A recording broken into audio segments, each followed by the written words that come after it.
Good evening, everyone. I am Tammy Gill. I'm planner on the Quadra Mackenzie Plan and will be facilitating the webinar for today. We'd like to welcome you to the second webinar for the presentation of the draft Quadra Mackenzie Plan that's now out for public consultation.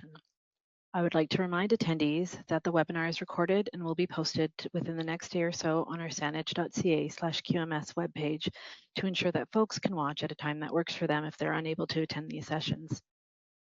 By continuing to be in the meeting, you are consenting to being recorded. Now I would like to do the territorial acknowledgement. The District of Saanich lies within the territories of the Lekwungen peoples, represented by the Songhees and Esquimalt nations, and the Wasanich peoples, represented by the Tsartlip, Pakwachin, Tsewut, Sakum, and Malahat nations. The First Peoples have been here since time immemorial, and their history in this area is long and rich. I will now run through some basic webinar protocol and what to expect. As a reminder, the District of Saanich is a respectful workplace. Respectful conduct is expected from all participants in this webinar. We welcome everyone to participate and want to make sure that this is a positive experience where everyone has an opportunity to be heard, even when we don't agree with what they're saying. Disrespectful behavior, including bullying, harassment, or discrimination, will not be tolerated. Examples of this, but are not limited to, are written or verbal comments, actions, gestures, taunting, etc., using profanity. As there is zero tolerance for this behavior, attendees could be kicked out of the session and/or the webinar could be concluded at that time if things get out of hand. We note that the plan is at a draft stage and that the feedback from the community will be considered as the plan is refined. There are multiple ways to express your perspectives on the plan, and we encourage you to stay involved. The best way to do that is to complete the online survey, which is available until November 26th. Feedback can also be provided by submitting an email to qms@saanich.ca. More information on engagement opportunities can be found also on the project website. Moving on to the presentation and what to expect. Staff will present a high-level overview of the draft plan, and then we will proceed to a standard question and answer session at the end. Throughout the presentation, there's an opportunity to post your questions on the screen. I'd suggest holding on a little bit because your question may have been spoken to later on in the presentation. We also ask that attendees pay attention to questions of similar nature being asked so we don't have many repeats. The questions can be upvoted with a like, and those with the most upvotes will be answered first. Staff will try their best to get through as many questions as possible, but don't worry if your questions are not answered. The questions that are asked will be compiled and posted online with adequate responses on saanich.ca/QMS for people to refer back to if theirs was not answered. At this point, I would like to introduce you to my colleague, Manager of Community Planning, Cam Scott, to walk you through the draft Quadra Mackenzie Plan. Thanks, Tammy. Good evening, everyone. Hope you're doing well, and thank you for taking some time out of your evening to learn a little bit more about the draft Quadra Mackenzie Plan. For today's session, we're really looking to achieve a couple of key things. One is to provide some background and context on the draft Quadra Mackenzie Plan process. Some of you may have been involved in previous engagement events, and for some of you, this may be the first time hearing about this process. So we'll provide some context to get everybody up to speed. We'll share the key directions of the draft plan, provide an opportunity for people to ask questions, and then share opportunities for how you can find out more information and contribute your feedback on the draft plan.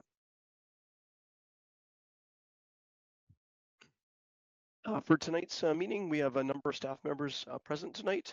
I'll be delivering the majority of the presentation, but myself, Tammy Gill, Adam Smith, and David Williams will be available to answer questions.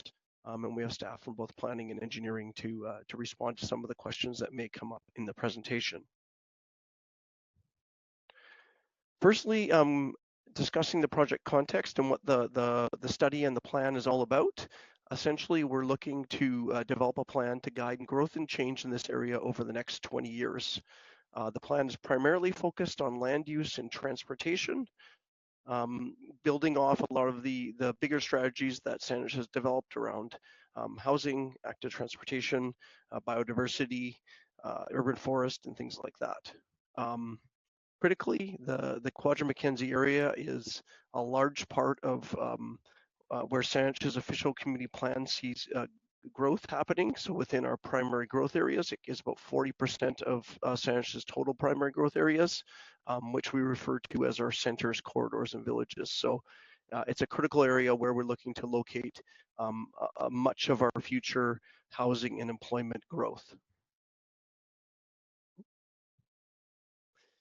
The area we're looking at is really framed by the two key corridors, Quadra and Mackenzie. So Mackenzie corridor running from the Pat Bay Highway to the University of Victoria, and Quadra corridor running from the Pat Bay Highway closer to Royal Oak all the way down to the City of Victoria border in Tolmie Street. The area we've incorporated as part of the study is roughly within about 500 meters of each side of those two main corridors, looking to capture a large part of the land base that's within easy walking distance of frequent or rapid transit. Our official community plan, which was just updated in closer to the beginning of the year in 2024 here, contains a number of key geographies that are really critical to the future vision of Saanich. A number of those are contained within the Quadra Mackenzie area. And as I mentioned, these are our primary growth areas where we're looking to locate the majority of our future population and employment growth. So in this study area, we not only have the Quadra Mackenzie corridor, but we have the Quadra Mackenzie Center, the Shelburne Mackenzie Center, the Gordon Head Mackenzie Center, and the Four Corners Village. So these are really critical areas, both from a Saanich perspective, but in also many cases a regional perspective, and they provide a really important regional function and serve as a regional destination. One of the things that we're looking to introduce through this plan is the idea of these corridor hubs, which address those areas between centers and villages and help to provide local services and amenities within walking distance of residents. So those are the blue circles on the map there, and I'll talk a little bit more about those as we proceed through this presentation. So over the last 10 to 15 years, there's been a significant amount of work completed to really develop a policy vision for Saanich as a municipality. And this has been achieved through a number of different mechanisms. As I mentioned, our official community plan has just been updated and really has a clear vision for all of Saanich. But really complementing that and helping to guide the work that we're doing in the Quadra Mackenzie plan are things like our climate plan, our housing strategy, our active transportation plan, our economic development strategy, our biodiversity conservation strategy, and our urban forest strategy. So these address a lot of those key topics at a municipal-wide level, and a lot of the job that we're trying to achieve in the Quadra Mackenzie plan is to provide some of that more detailed policy direction that responds to some of the unique attributes of this area. Layering on that, there's been a significant amount of recent provincial direction, particularly around housing. Saanich has been given a housing target, and there's been significant changes in regulations, which has really amplified the need to address housing in a more meaningful way, not only in Saanich, but in municipalities across BC. Lastly, there's a number of regional initiatives that are underway that layer in here, including the Mackenzie Corridor Rapid Bus Study, which is being completed jointly between BC Transit and the District of Saanich. So for our official community plan, it contains 4 strategic land use directions, which really look to guide how growth occurs in Saanich. The first one is around maintaining the urban containment boundary. About 50% of Saanich is urban and about 50% is agricultural and rural. So there's been an explicit decision by council to really maintain that urban containment boundary and to focus growth within the urban areas. And that's consequential for this process because this represents a large part of that urban area of Saanich. Within the urban area, the second strategic land use direction is to accommodate most new development in primary growth areas. So those are the centers, corridors, and villages, of which about 40% of the total center, corridor, and villages in Saanich are located in this Quadra Mackenzie study area. So it really puts a large emphasis on this area in terms of providing options for new housing and employment. Additionally, we're looking to expand housing diversity in neighborhoods. This is partially achieved by through some of the recent zoning changes to allow small-scale multi-unit housing in all urban areas of Saanich, but we'll also be continued through looking at options for additional housing diversity in neighborhoods going forward. Lastly, the fourth strategic direction is around making Saanich a 15-minute community. And this is based on the premise that the majority of residents should be able to meet their daily needs within 15 minutes, a 15-minute walk of their household. So there's some areas in Saanich where this is fairly easily achievable right now, like if you live close to Shelburne or Mackenzie, for example, but other areas are primarily car dependent. So some of the things we can achieve through the Quadrant Mackenzie plan and other efforts is to provide a better range of services, amenities, quality of life features closer to people's residences. And a lot of that is really related to the land use pattern that we establish in different neighborhoods. So those are the four key strategic OCP land use directions, and a lot of what is driving the land use pattern that we see presented in the draft Quadrant Mackenzie plan. Of course, one of the biggest points of emphasis is around housing.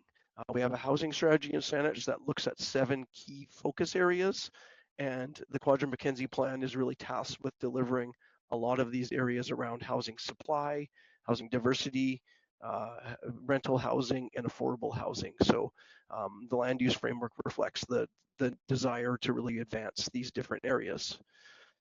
One thing to mention with respect to housing is Saanich has been given a housing target order by the provincial government, and we're required to have 4,600, just over 4,600 occupied units within 5 years. So that represents about a tripling of our current historical unit production in Saanich. So puts a much greater emphasis in bringing more housing units to bear in areas throughout Saanich, and particularly our primary growth areas. With respect to the Quadrant Mackenzie study, the process has been ongoing for approximately a year and a half, and gone through a number of phases. The first phase really was around project initiation and included a lot of our background research and analysis to help understand the area. Phase 2 was broken into 2 components around concept and plan development, and involves some intensive public engagement, which I'll get into in a sec here. And then we're currently in phase 3, where we've created a draft plan and it's out for public review and comment. Once we receive those comments, the intention is to progress that to council and present a proposed plan for their consideration in the spring of 2025. With respect to phase 2, as I mentioned, this was really our critical previous engagement phase, and there was a number of different opportunities for folks to provide input. And there was really 2 key things we were looking at.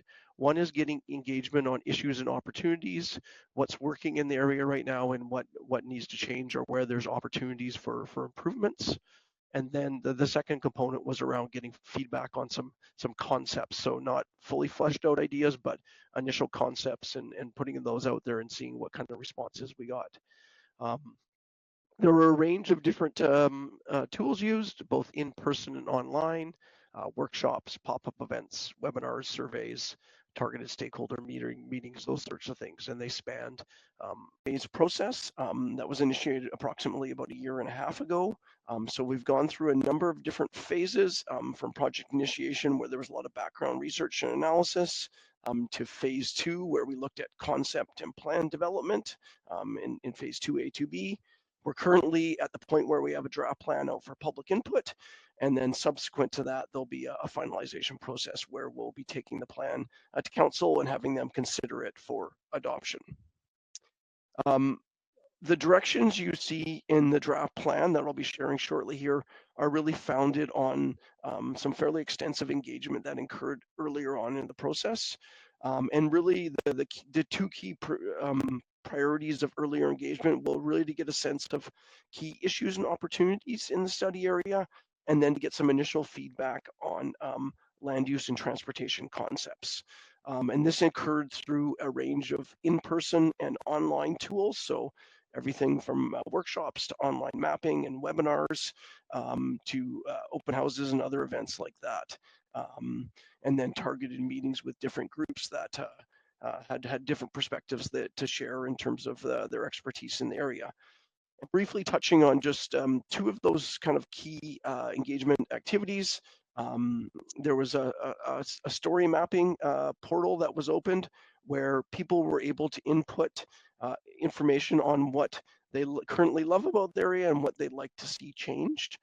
So this is an example of some of the feedback that was received, and each dot represents kind of a comment or key area that folks felt needed to be addressed. There was a variety of different categories there in terms of land use, transportation, housing, and public realm and open space. In the December, January period, there was a number of interactive workshops that were held at Reynolds Secondary School with fairly strong participation from a range of community members. And this was an opportunity to really look at some of the emerging concepts that we had in the plan and some of the land use and transportation preliminary directions. So there was really some really strong feedback received there. There was also a survey to complement that, and that really helped provide some of the basis for the directions that are in the plan today.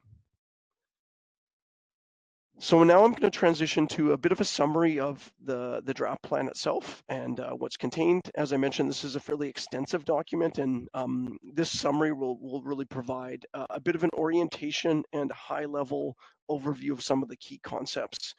You may want to explore the plan in greater detail and or provide feedback on areas or items that you're more interested in, but hopefully this provides a bit of an orientation to you for the plan. So the plan includes four key goals related to land use, transportation mobility, housing diversity, affordability, supply, and public realm and open space. So when we look at land use, a lot of it's implementing this OCP vision of the center corridor and village growth management framework.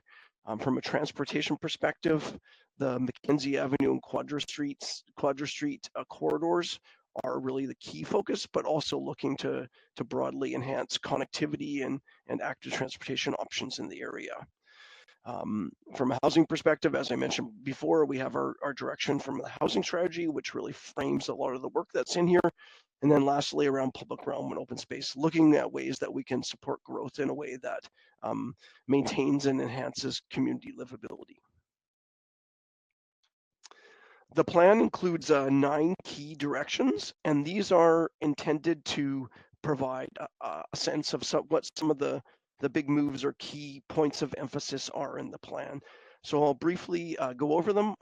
The first one is to implement rapid transit on the Mackenzie corridor. So the Mackenzie corridor is identified in BC Transit's long-term plans as a key priority implementation corridor to implement rapid transit and really improve the quality of service to kind of meet or exceed that of personal vehicles and really improve the transit rider experience through improved station areas and other things. So a lot of our work has been trying to align that land use change with these transportation improvements and ensuring any future designs really accommodate this. And Mackenzie already is quite a frequently used transit corridor, but a lot of the projections indicate that it will be used to a much greater extent in the future. The second key direction is around connecting the University of Victoria to urban Saanich.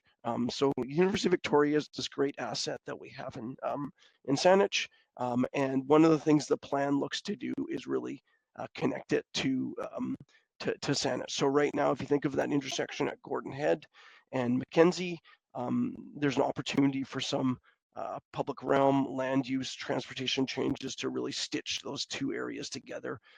And to that extent, that area has been identified as one of our new centers, which is a higher density node of growth. And a lot of that the success of that area will be dependent on that interrelationship with University of Victoria. I alluded to this earlier, but the third key direction is introducing corridor hubs to expand walkable 15-minute neighborhoods. So these are at different points along Quadra and Mackenzie. In some instances, there's already a commercial use there that we can build on. In other instances, we're essentially trying to add that community corridor hub in there where it's primarily residential right now. So really looking to expand that range of services and amenities within walking distance. The fourth direction is expand housing in locations near high frequency transit. So this is really looking at those opportunities that we can capture along those Quadra Mackenzie corridors where we know there'll be consistent, reliable transit service coming at high frequencies, and this will help us meet some of our climate and housing goals as well. The fifth direction, which I'll get into a little bit later, is looking to use density incentives to obtain desired community amenities. So generally, when development comes forward, there's a number of things that we're trying to achieve on site in terms of housing or environmental outcomes. And what this density framework potentially does is provide an incentive-based pathway to achieve better outcomes when development comes forward. The next item is providing greater housing diversity near parks. So if you think of a lot of our higher density housing right now, it's often on busier streets. So one of the key elements of the plan is, are there more recreational parks? So not necessarily the natural parks, but the recreational parks where we can provide more housing, particularly family-oriented housing in locations that are perhaps more conducive to families with children or seniors, and provide that amenity value and really help to animate those parks as well. Number 7 is celebrate the Lochside Trail as a community asset. It comes right through the study area, so looking at ways that we can improve the Lochside Trail for a range of modes, make it safer, more reliable, and also look at opportunities for us to actually provide those connection points so that it can be leveraged as a community asset. Enhancing Quadra as a complete street. So right now, the design of Quadra includes fairly narrow sidewalks, no bike lanes, and no transit priority. So a lot of the work in this project will really look to ways that we can redesign that street to meet a broader range of interests. And lastly, is revitalize the Saanich Operations Center with a greater mix of uses. So there's a parallel process ongoing to re-envision what the Saanich Operations Center, or some of you may know as the Saanich Public Works Yard, as a renewed facility that provides land and buildings that will support the continued operation of Saanich's infrastructure and other needs, but also looking at ways that can be a more deliberate part of that Quadra Mackenzie Center, and include uses that are conducive and fit in with that higher density commercial residential mixed use future. So a big part of this is looking at ways to integrate that, ways to celebrate some of the public realm features like the creek there, and look at that range of uses. Briefly, the plan includes a number of different chapters.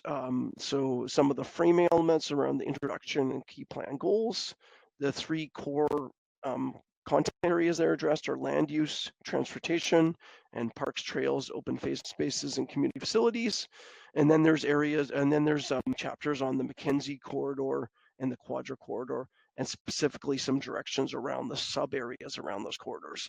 This is an extremely large area. It's, I think, in some of the comparison I've done, it's larger than the municipality of Esquimalt. So it's important for the plan to be effective to include policy that responds to some of those unique attributes in different areas. So getting into the land use framework, which is really a critical part of these area plans, and really helps to set the stage for decision making on what types of development should happen in the area in the future going forward. It builds on the broader land use designations of the community plan. So I mentioned the centers, corridors, and villages. They provide some broad parameters for development in terms of building height and use. And what this plan does is really take some of those broad parameters and provides direction on a parcel by parcel basis on the type of building height, density, use that would be appropriate in those areas. Critically, it links land use and transportation. So looking at the potential changes on Mackenzie and Quadra, and ensuring that the land use is there to support that in terms of commercial uses, public realm space, population densities that are consistent with some of the transit service that's envisioned. Another key element of the land use framework is special sites that have been identified based on site features or distinct uses. So these are identified as hatched areas, and they can contain specific objectives that are looked to be achieved in these areas. And essentially, they're identified for special consideration if any development comes forward. And as I mentioned before, another key part of that land use framework is the density framework, which seeks to incentivize key outcomes. And at this point is kind of a standalone supplement to the Quadrant Mackenzie plan that we're taking out for public engagement and getting feedback on. So this is the map that contains a lot of the important elements of the Quadrant Mackenzie plan, and each color identifies a specific land use designation. And as I mentioned, the type of development that's envisioned. A couple things to note here is the higher density areas are included in those centers and villages. So you have the Quadrant Mackenzie Center, um, the Shelburne Mackenzie Center, and the Gordon Head Mackenzie Center. So those are the three highest density areas that are envisioned in this area. The dark red would permit up to 18-story buildings. And then we also have the Four Corners Village, which is really another critical pre-existing commercial node that we will look to build on and encourage a greater mix of uses. The blue designation looks at a mid-rise corridor designation, which really provides a lot of that housing near those transit lines. And then the oranges and lighter yellows include neighborhood apartment and townhouses, which look to transition to those neighborhood areas and provide some higher density forms, and perhaps more of a ground-oriented or lower density, low-rise format. So this kind of shows you the continuum of the types of uses and the scale of development that's envisioned for these different areas. So everything from a center or center core, which I mentioned could be up to 18 stories, which is a village, which would be kind of in the 6 to 11-story range. Corridor hubs and corridor, which is more of a mid-rise development, and then the low-rise neighborhood apartment and urban townhome. And this is an example of what's contained in the plan with respect to the guidance that's given for each of these land use designations. So this is for the center core. It provides a bit of a description of what it's intended to do, the uses that are typically appropriate, how it will interact with the street, what kind of elements we're looking for, and then information on height and density. And then you can see the supporting map, which shows the location of those uses, and then a graphic which illustrates some of the key elements that are important to include.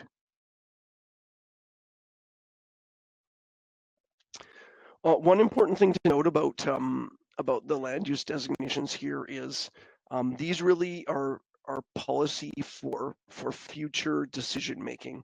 So no change is initiated on any of these properties unless it's initiated by the property owner, and the approval process requires council approval to achieve new zoning that aligns with this policy. So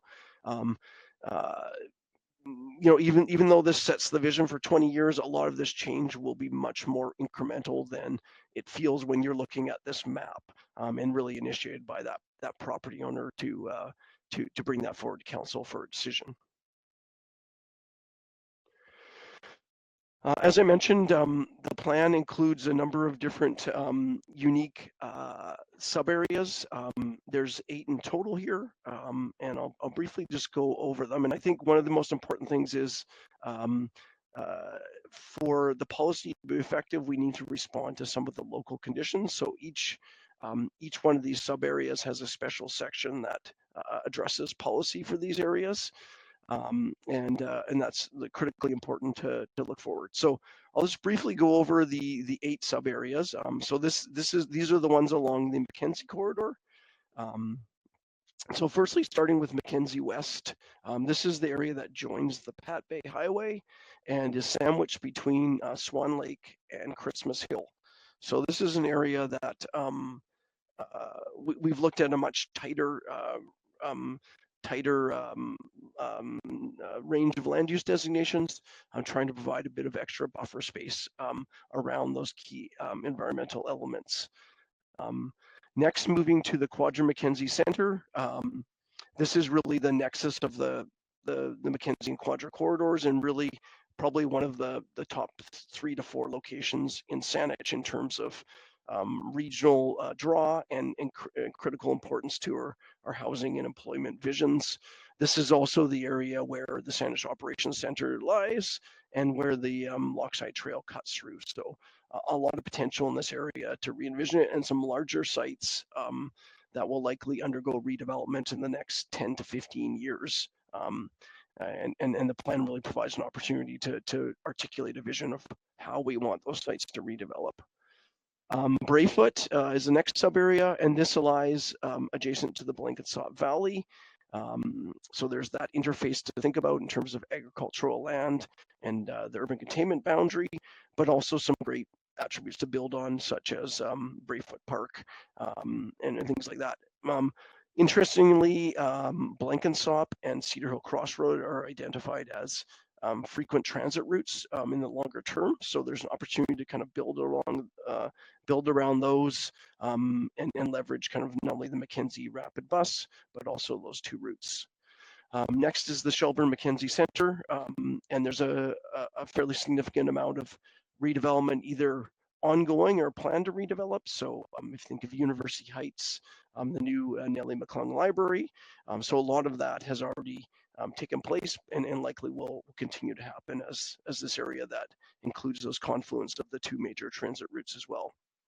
And lastly, Gordon Head Center, which I've mentioned before, but includes the redevelopment of some of the key UVic properties in that area. So Ian Stewart, VLOX Fire Hall number 3. So that's one where we can really build that connection to UVic, but also really think about how that area changes as those larger scale properties redevelop.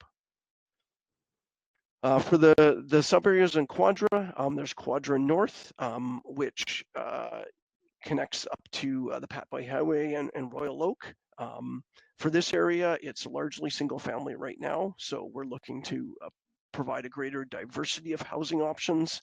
There's a couple of hubs identified in this area around Chatterton and Beckwith Park. So looking at land use change over the longer term that allows more commercial and community uses. And yeah, but also recognizing that there's certain areas here where there's unique environmental or heritage features that we need to plan carefully around. Quadra-Mackenzie Center, which I already addressed previously, is part of the Quadra Corridor, and then Quadra South, which contains the Four Corners Village. So this area is adjacent to the City of Victoria and also the Uptown Douglas Plan area. Contains quite a substantial amount of multifamily development already, so a number of apartments and some really key commercial services at the Four Corners Village. So looking to further build on that and really revitalize the Four Corners Village area and provide some additional housing opportunities in this location that's proximate to a lot of amenities and transportation services. Here's an example of what our sub-area policy looks like. And if you're interested, you can look at this. So this is kind of a zoom in on those land use designations. So you can see what's envisioned over that 20-year future for each property. You can see areas where we've identified the special sites with the hatching. So there's specific policy objectives that are provided for those areas. We also have things such as the green areas, or areas where we're looking to prioritize the introduction of new public realm or open space. So think things like plazas. The dotted lines are where we're looking to, the black lines and dotted lines are where we're looking to introduce new pedestrian and cycling connections or new roads through the redevelopment process. One of the big challenges we have in Saanich is a lot of our development is kind of in that post-war period, built around cul-de-sacs. So some of the distances are short, but the actual real connectivity and walking distances is longer. So looking to build some additional connections there.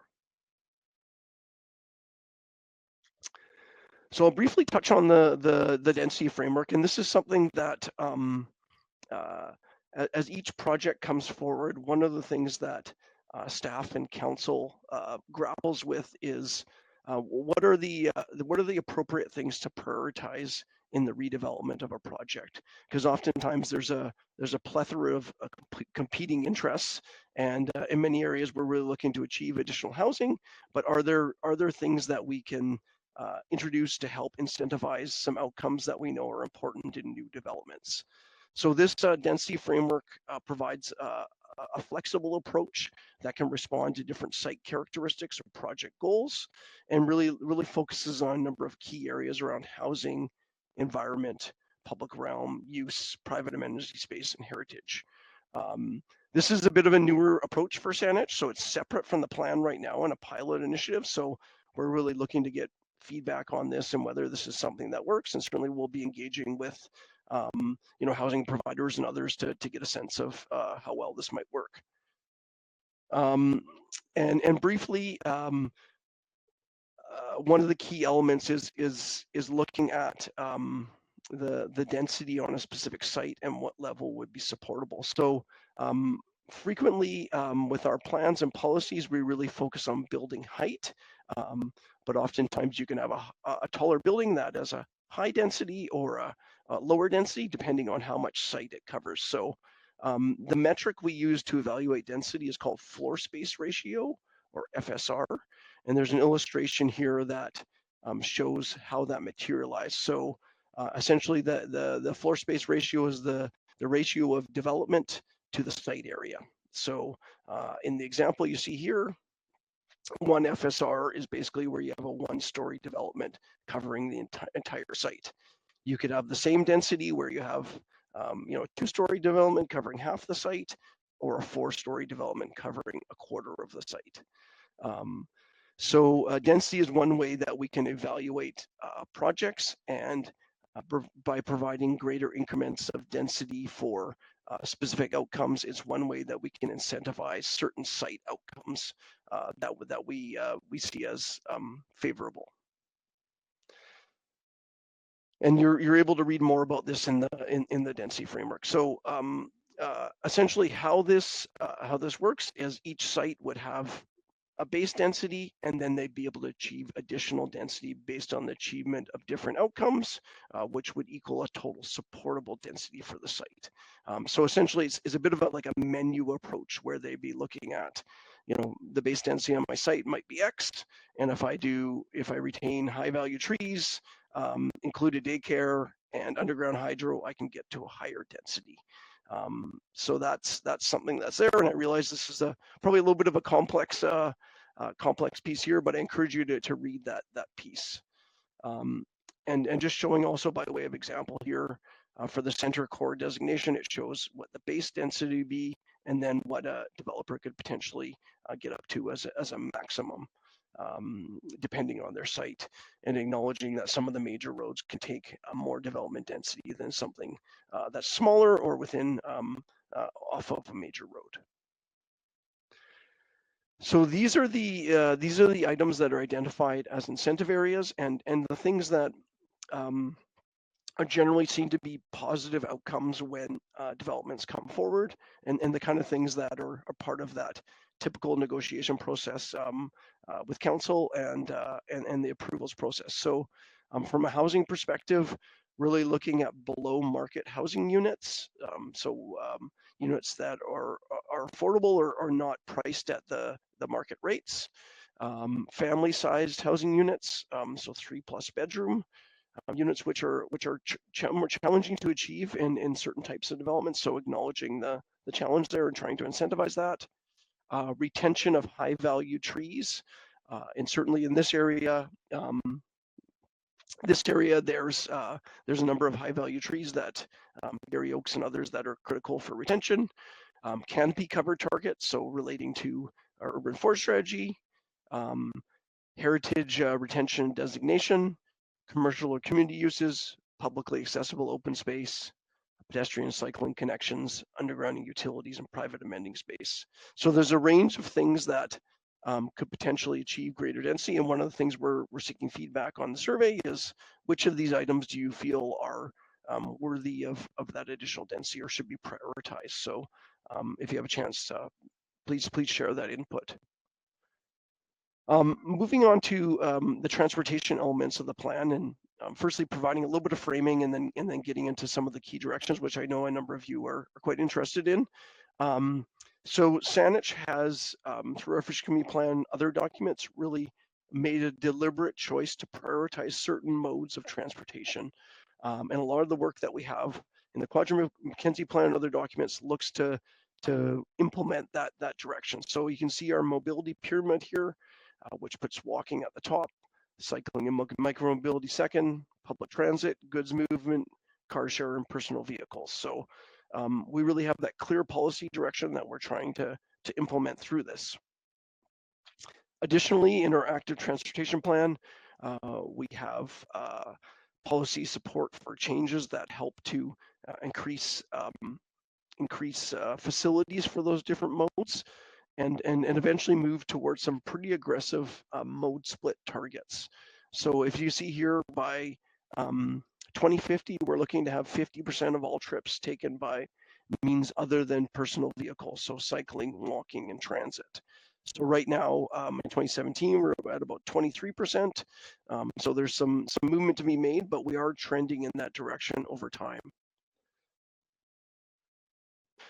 In the Quadra Mackenzie plan, there's a couple of maps that really help to articulate some of the key framing elements around transportation. So first is the frequent and rapid transit lines. So Mackenzie is identified as a rapid transit corridor. And if you can see the blue line there, that indicates that. And then the preferred stop locations, which are really nuclei for future housing and employment opportunities, given the proximity and the fact that that will be an extremely high level of service.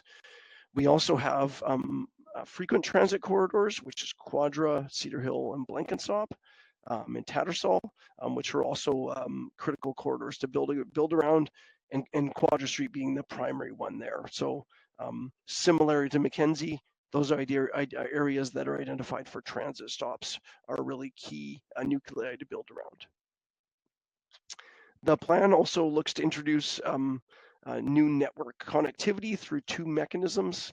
Firstly, through adding new signals at key intersections. So this will help facilitate travel for all modes across some of these busier corridors, or primarily the busier corridors, and improve connection and safe access to a variety of destinations.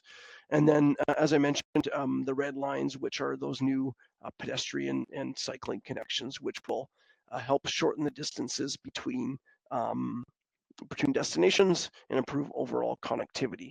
And those will be largely implemented as properties redevelop.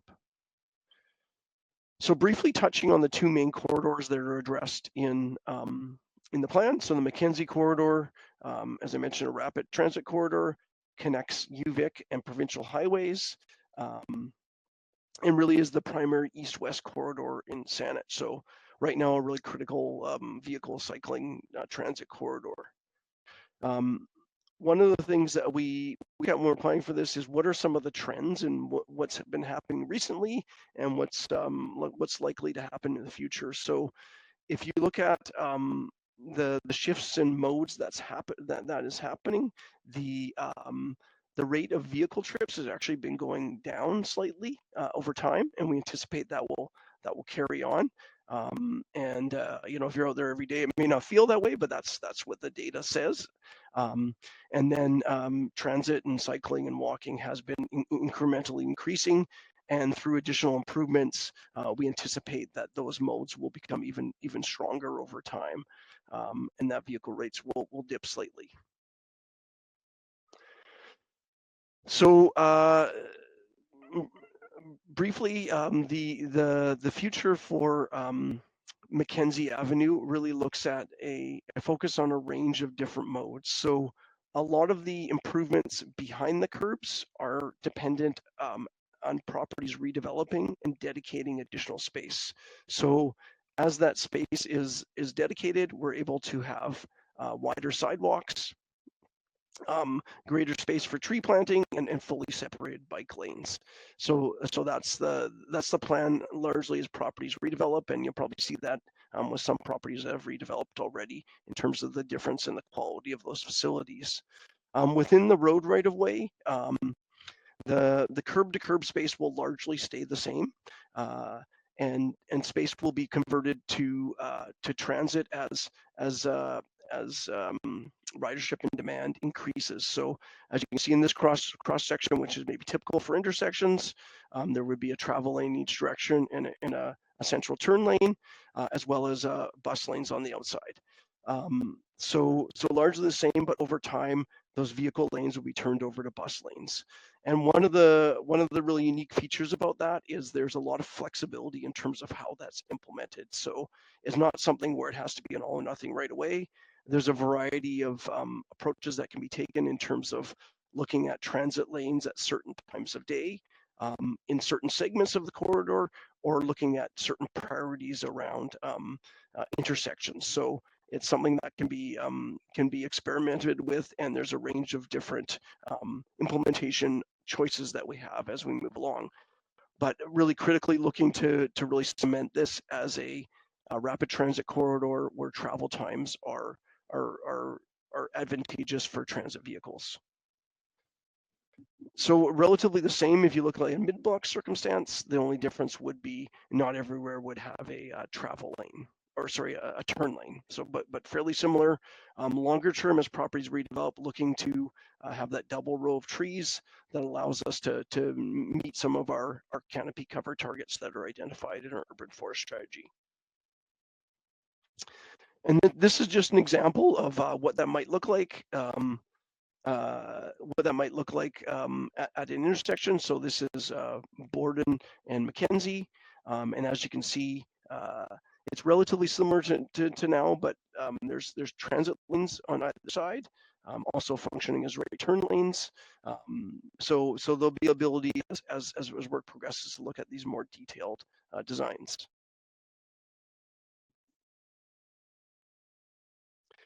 The other key corridor that we're looking at is the Quadra corridor. So right now, this is a very high functioning transit corridor, 7-minute frequency.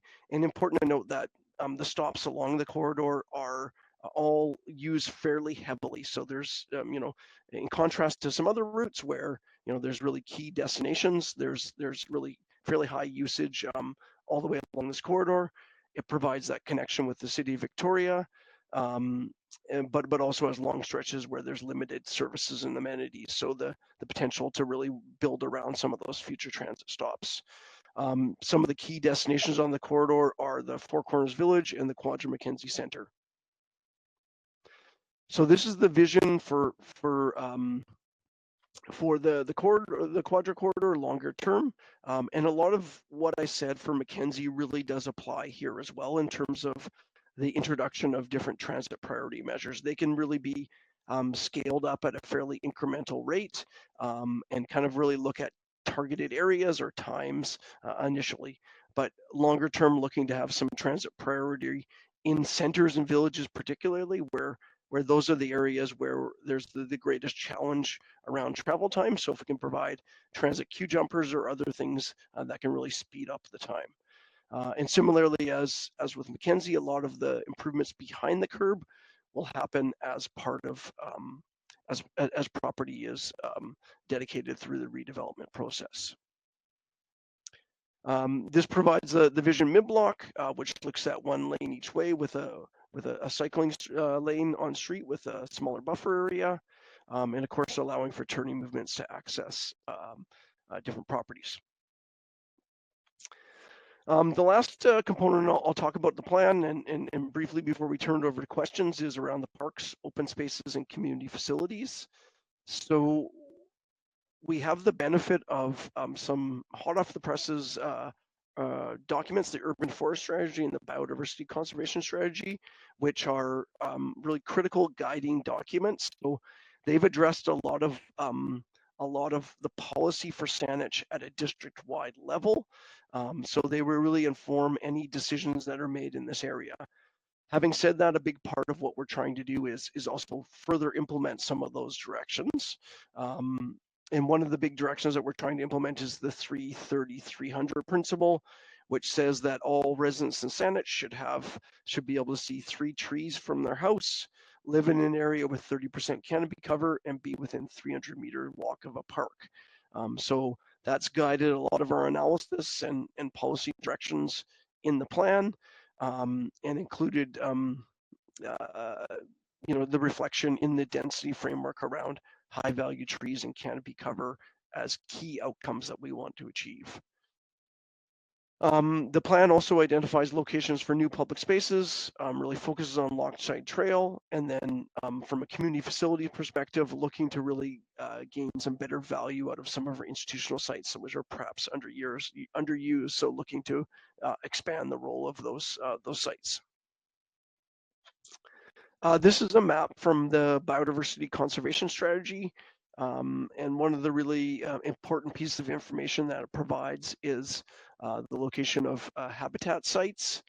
So you can obviously see Swan Lake is a key habitat site, as is Christmas Hill.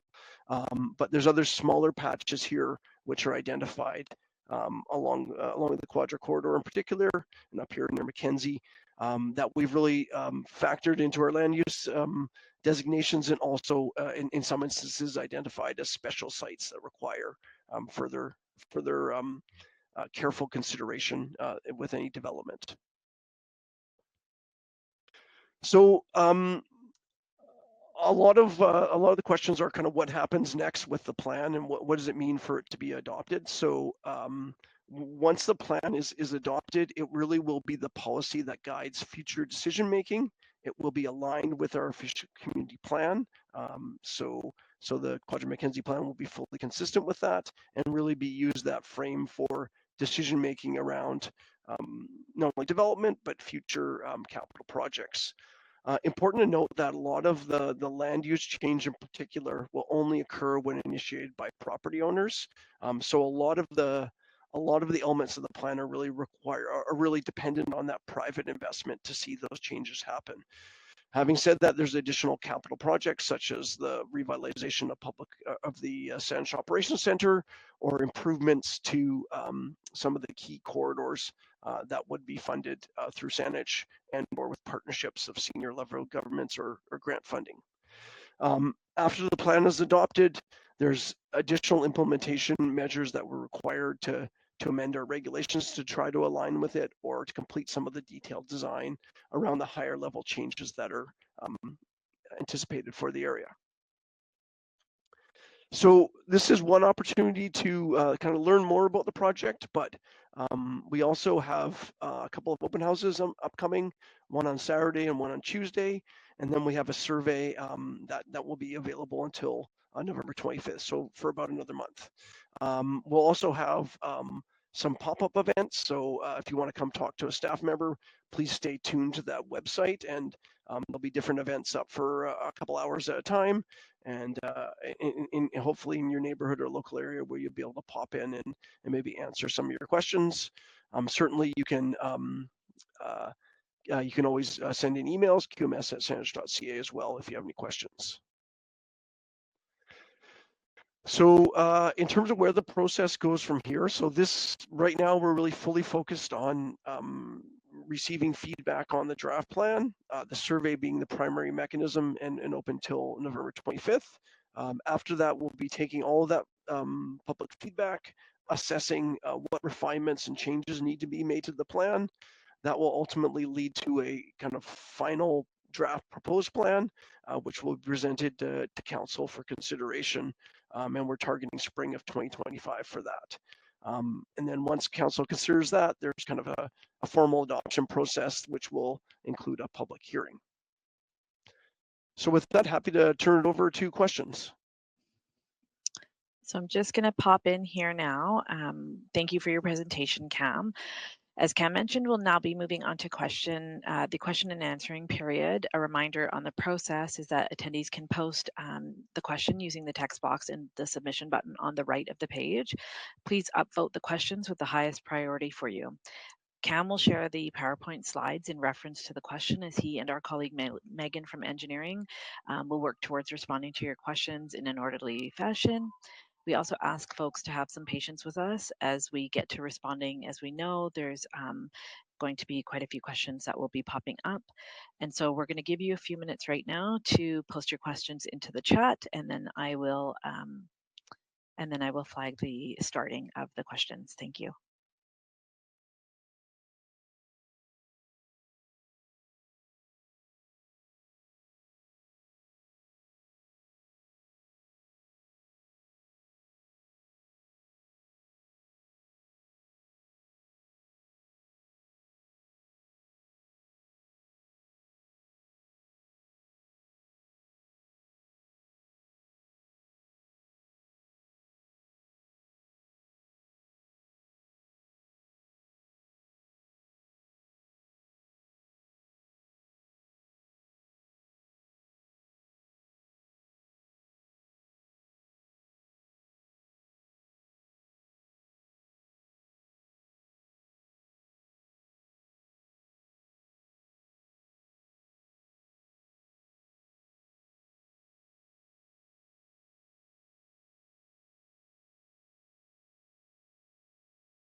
Okay, so I'll start answering questions here. So the first question is, it's stated that this plan is a result of extensive engagement. I've lived on Union Road for over 5 years and only heard about this a couple days ago. How was this engagement done? How was I not engaged? So good question, and that's always one of the challenges, is trying to make people aware of um, projects as they're going on and potential changes. So firstly, glad that you're involved now and glad that you have an opportunity to provide input. The primary ways that we've been advertising our events is we typically send um, a mailer to every household in every household and business in the area. So that's gone out, I believe, 3 times throughout this process. We're actively advertising in social media, on the district website, Saanich News, and a range of different platforms there. So yeah, so we try to mail it out to folks, put it in conventional newspaper, put it in social media, get the word out through community associations and things like that. But do realize that sometimes people get missed, and thank you for being involved here.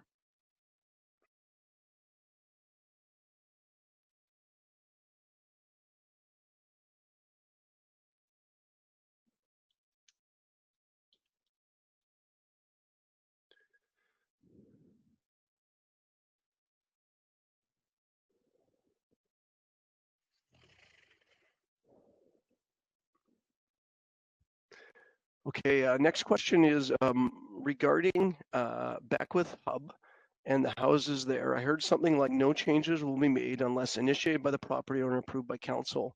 Confirm nobody's getting nudged out of the neighborhood if they don't want to leave.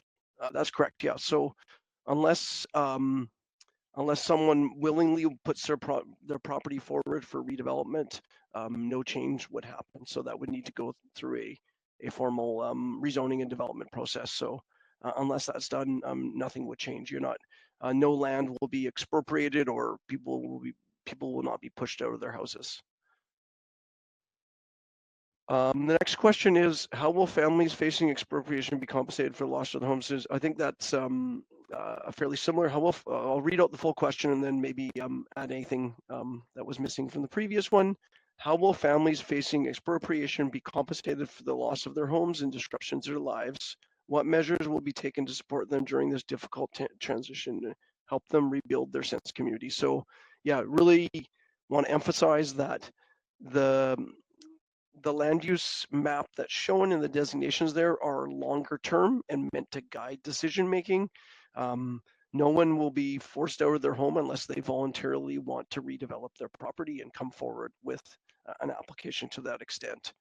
The only time sometimes where there's a minor bit of expropriation might be for a tiny bit needed for road improvements, but that's even quite unlikely in the Sandwich and wouldn't require, a purchase of an entire property. So yeah, just to really emphasize that it really is at the volition of the property owner whether or not to redevelop. They would not be forced out of their house.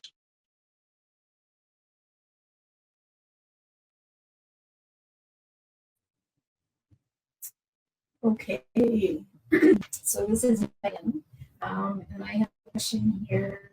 Is how we work with landowners where infrastructure such as multi pathways are proposed in the plan? And I think that's a conversation with landowners as we get into kind of the detailed design of the project. That's where those individual landowners will be brought into that conversation, and sessions will be had between the owners and the district of Sandwich about how that land will be intended for the multi-use pathway. Sorry, Megan, if we can just jump in here. We're not able to hear you properly. If you can just redo that again and try again. Sorry, Tammy, are you able to hear me now? Try again. No, I'm still trying. You're not hearing me? It's better than it was before.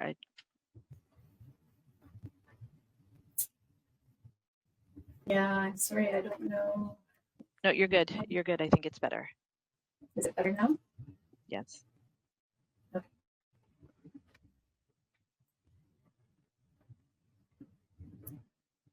Okay. So the question that I was asked was how do you work with landowners where infrastructure such as multi pathways are proposed in the plan? So, and this is a conversation with those individual landowners that will take place during the detailed design of the project. So once the plan is approved and once we move forward with detailed design, then those individual property owners will be contacted and brought into the conversation with such. Tammy, I'm just checking in. What was that? So folks are still saying that they can't hear you and it's choppy and cutting out.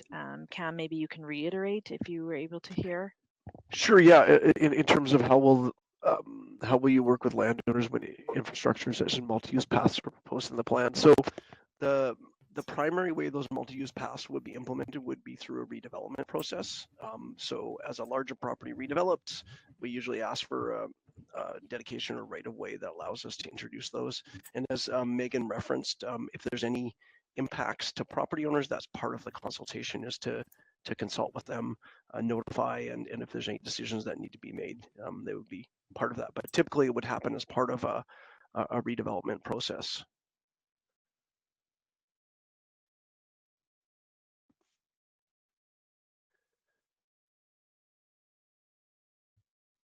I can maybe I'll try to answer some of the questions that are more germane to me, and then Megan can circle back on some of the other ones if that works. So there's a comment. I understand the need for future access to walking and public transit, particularly with potential trends over the next 23 years. However, the majority of commuters currently rely on cars. Why implement these changes now when the demand is not yet evident? I guess when we look at that one, there's a couple of different things to note. There is the demand is definitely there, and we have very clear policy directions around what we're trying to do, and those mode share targets that I shared earlier are something that we're trying to push. So we're trying to provide that infrastructure in place to allow us to meet those directions. Having said that, particularly when we look at Mackenzie and Quadra, there's an ability to really flexibly implement some of those changes. So as I said, it's not an all or nothing thing. So as transit ridership increases, we can gradually increase the amount of transit priority measures. But at the outset, that can be more incremental and in line with transit demand and vehicle demand. Oftentimes it's a couple of intersections that are really the critical pinch points, and if we can address those, a lot of times those go a long way to meeting those goals. The next question is, the only 2 parks in the area are already overused. Where are the new parks? So there are much more than 2 parks in this area. We do have some tools to acquire new parks, including through our development cost charge program. That are my specific parks that are needed in high growth areas. So there are some in this area. And then the other thing we're looking to do is, as some of those larger sites redevelop, we're looking to get smaller scale park spaces like plazas and things like that really contribute to that overall network of park spaces. So having the larger ones, be it natural ones like Swan Lake or recreational ones like Brayfoot, but also smaller scale parks and plaza spaces which serve other functions. Okay, next question is, how will the densification involving high-rise developments with retail fronts at key intersections, e.g. Shelburne and Mackenzie, be healthy and safe for families, and not just a great developer opportunity? So I guess in terms of how they'll be healthy and safe for families, there's a lot of attention that goes in when we have those projects in terms of establishing that proper interface between the street and the building. So looking at things like setbacks, widths of sidewalks, how building entrances interact with the street. So those are really carefully considered, and looking at potential conflicts with walking or cycling. And there's really a detailed design process there.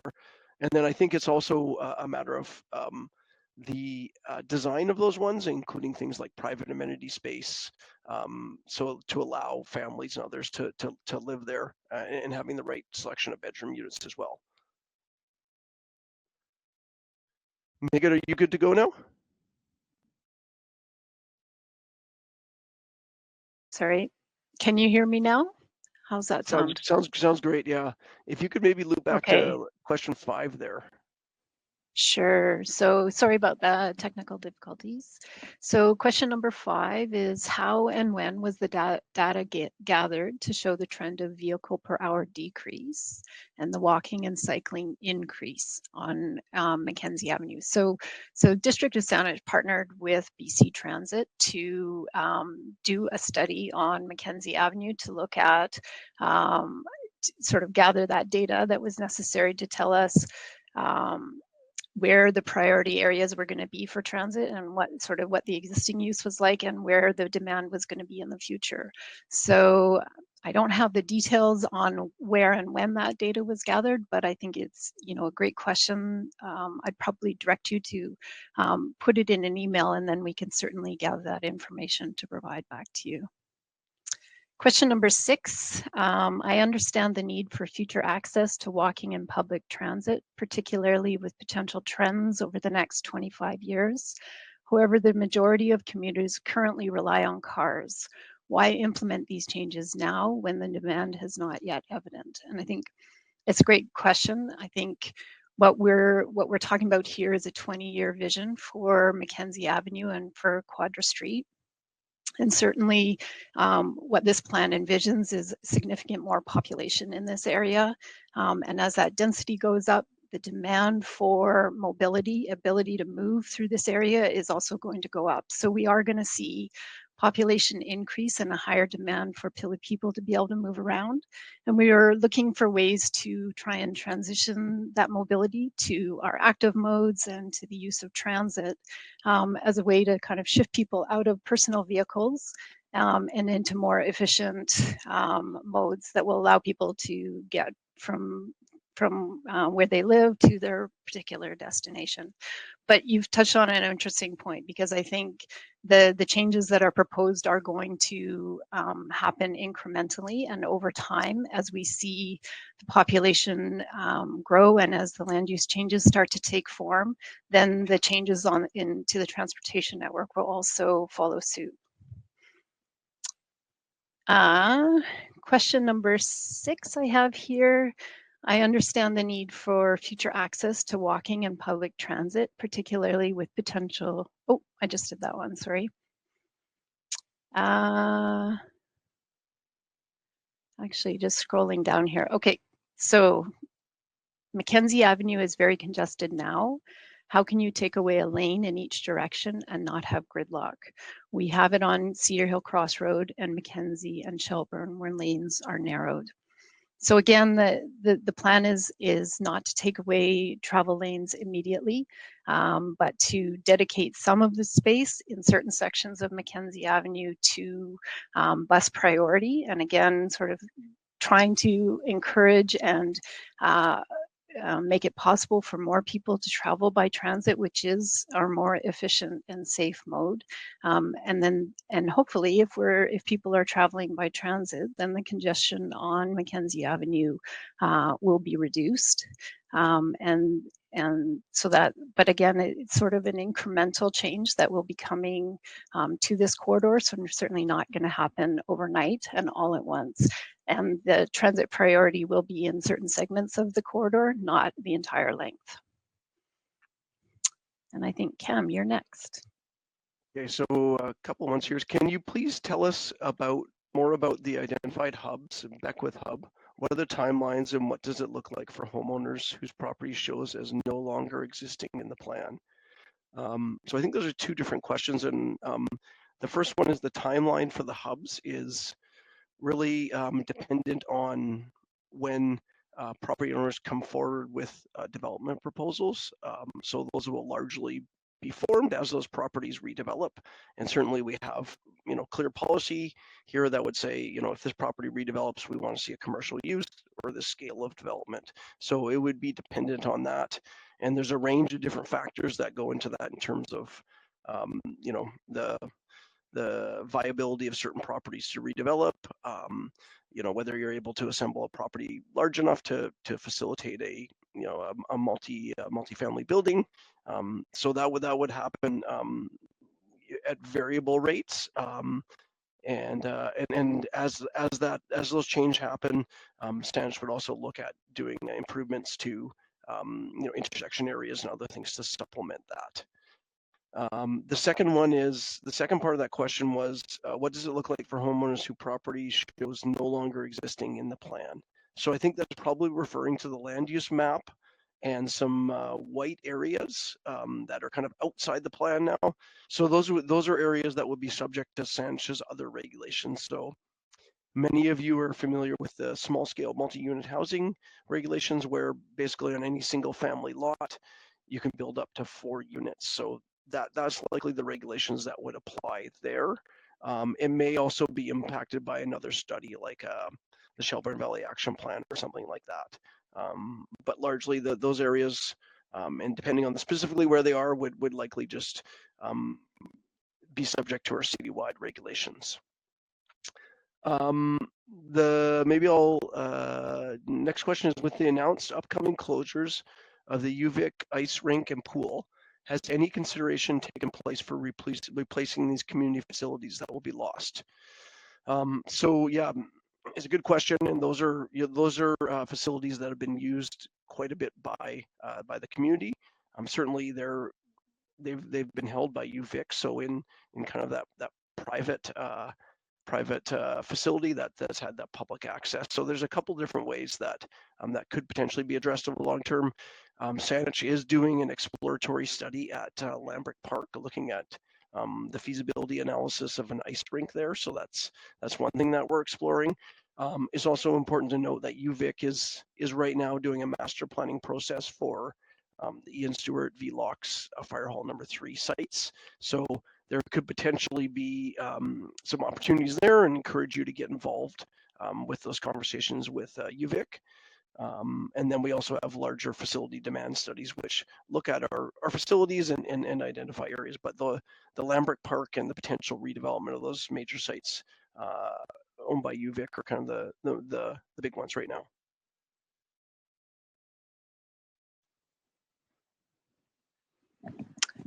Okay, so there's a question here about, are you suggesting larger sidewalks? If yes, why?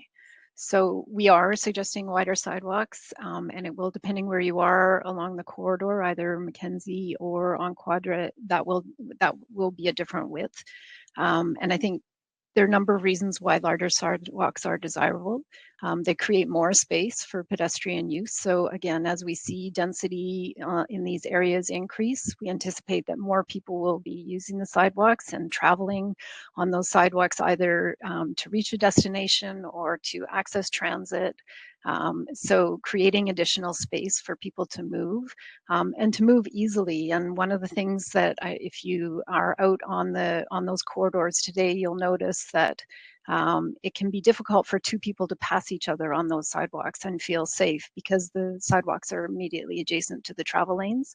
So creating additional space for pedestrians to move comfortably, for two pedestrians to walk side by side, or for people using mobility aids to travel comfortably and safely on the sidewalks.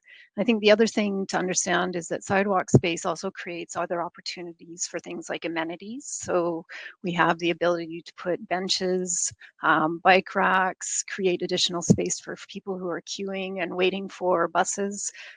So all of that additional space will be utilized by the additional number of people that we anticipate in the area.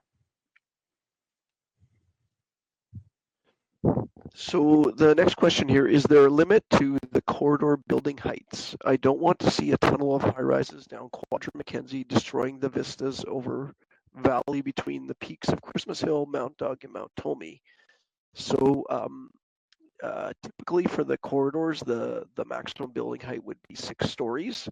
And there are design guidelines to ensure that the actual size of the building is controlled. So there will be gaps in between those buildings. Certain areas will be looking for kind of lower footprint buildings to preserve habitat sites for environmental areas. So generally more of a mid-rise form in those areas, with the exception of the areas around centers like Quadra Mackenzie and Shelburne Mackenzie, where buildings could be up to 18 stories in certain locations.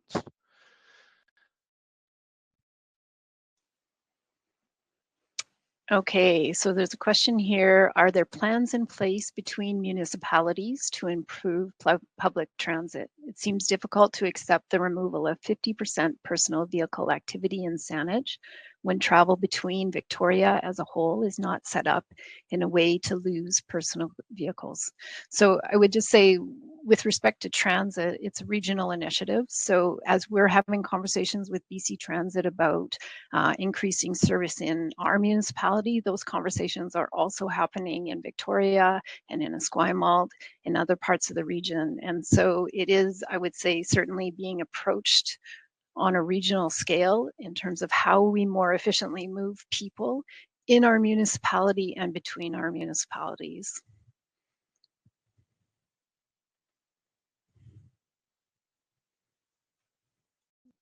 Next question here is, does Saanich seek through this plan to prioritize key areas for short-term development, or does Saanich see the whole area as a prioritized growth area?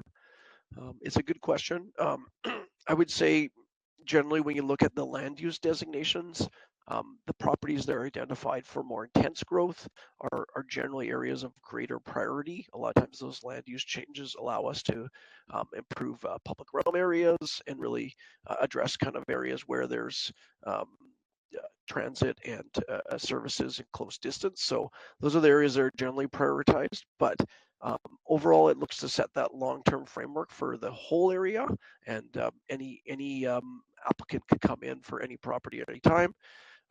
The other thing to note is that as we work through some of our implementation tools, including through things such as potentially incentives or pre-zoning, we could further prioritize areas through that as well. So there's a long-term vision, but some of those implementation tools in the shorter term could help to further prioritize certain areas.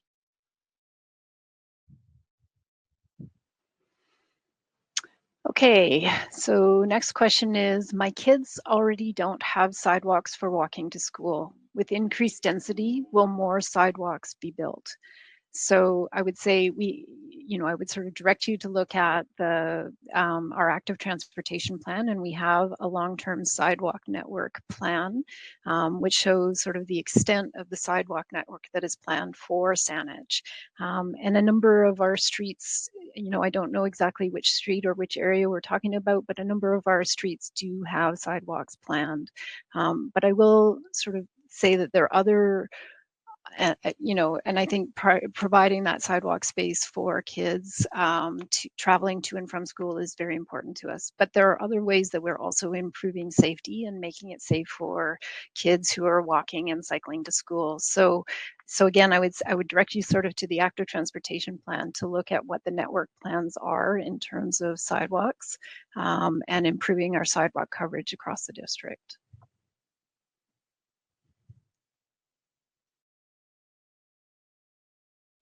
Sorry, I see the next one is for me as well. So what about emergency vehicles who can't get through? So I think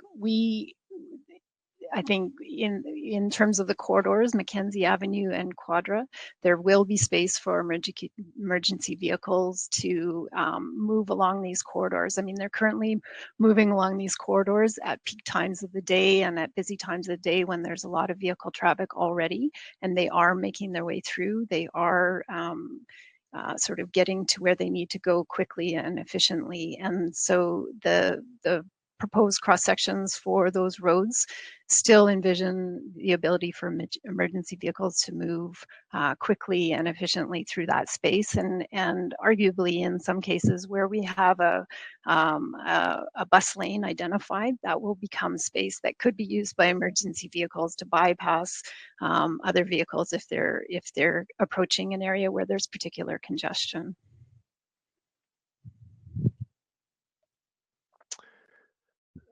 So next question is, you mentioned 30% canopy cover in the future plan. Does that apply to all areas, and what is the current canopy cover for this area?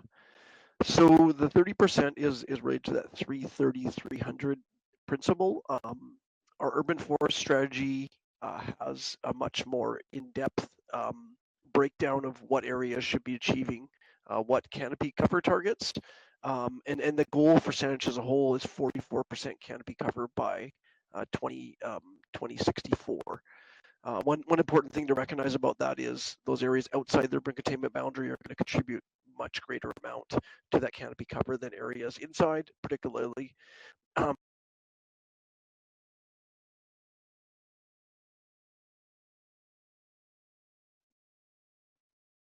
Oh, Cam, you're muted or something happened. Yeah, did the first part of that answer come? It did. Okay, perfect. Yeah. So so that's our general goal, is to hit 30%. But in primary growth areas, which this is actually 20%. But I think we're striving for that 30%. The 20% is kind of the floor, and the 30% is what we're striving for. And then for Saanich as a whole, we're looking at 44%. So sorry for the long-winded answer there. The next question is, the abundance and diversity of large old trees and green spaces makes this such a great area to live. Can you speak to what you have called high value trees and what the overall plan is to retain large trees amid the density growth in Saanich?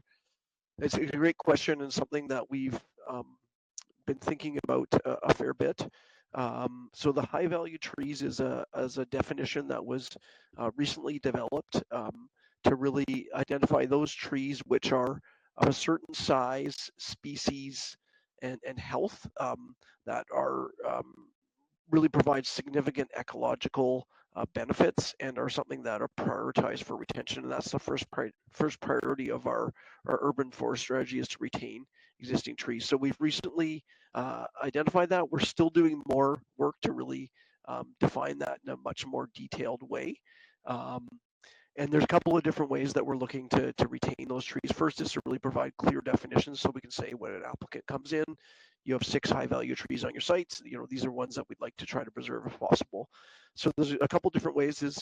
One, by providing incentives for the preservation of those through our density framework, and then in areas where we know that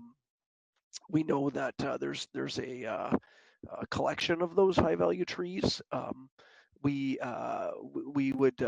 identified those as special sites and would prefer buildings with smaller footprints to help preserve those. So we've identified special sites, provided those density incentives, and then also we have a number of policies in the plan around varying things like setbacks to help preserve those trees where possible. The next question is, we are new to the process, but wondering what is planned for the KEG and the adjoining land. So that those properties are within the Quadra Mackenzie Center. So we're looking at higher density within those properties. There's a number of different considerations there in terms of the adjacency to the Lochside Trail and some of the existing heritage buildings there. So that's probably one of the more complex sites to work through. But in general, we're looking for kind of a higher density use there with a mix of housing and employment uses. And I think that particular parcel is designated for up to 12 stories in the plan. Next question is, I love the alignment between land use and transportation illustrated in the plan. Could the plan's land use happen without the focus on multi-mobility on the collectors? I.e., is it even possible to have this density if we remained auto-oriented? It's a good question, and I think a lot of the plan does rely on people taking alternate modes, so transit, walking, cycling. We don't have plans to increase our road capacity, so a lot of it is around people taking those different modes and ensuring that we make those modes an attractive and reasonable option for people to take as throughout their daily lives. So yeah, I think the two go hand in hand. We need to improve walking, cycling, and transit facilities. At the same time, we bring in new housing options. And in many instances, when we actually have those redevelopment proposals, it allows us to improve sidewalk facilities, improve cycling facilities, add car share vehicles to properties, things like that, that can really mutually reinforce one another.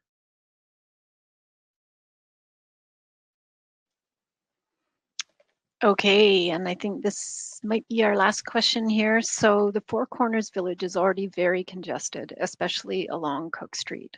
Cook is not part of the Quadra corridor, so why is Cook included in this? The long-term vision is that there will be changes at that intersection to address some of the congestion that is there. So some alignment changes, as well as some changes to add transit priority at that intersection and to create protection for cyclists and pedestrians moving through that area. But when we look at changes to an intersection, we sort of look at the spillover or the reciprocal effects of those changes to traffic patterns. And so just a small portion of Cook Street is included in the plan area for the purpose of sort of addressing kind of the I guess the traffic patterns that will result as changes happen at that intersection and along Quadra Street, and to ensure that any changes that we're making along Quadra Street are tied in properly to the sort of the surrounding street network in the area.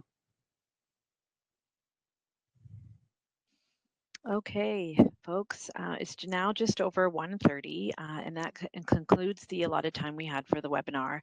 And we did try to address a number of the questions being asked, and those that weren't answered will be posted online under an FAQ section on our webpage. As far as next steps go, we'll be presenting the same information this evening, so please refer to our webpage for registration and dates and times of upcoming consultation this week and the following week. As always, we appreciate your feedback and want to encourage you to continue to stay involved and engaged in the overall Quadra Mackenzie plan and process by registering for our campaigner email list at saanich.ca/QMS and registering for our open houses and webinars. If there's a preferred method of communication, please email us to let us know at qms@saanich.ca. Thank you again for participating and staying engaged. Have a good day.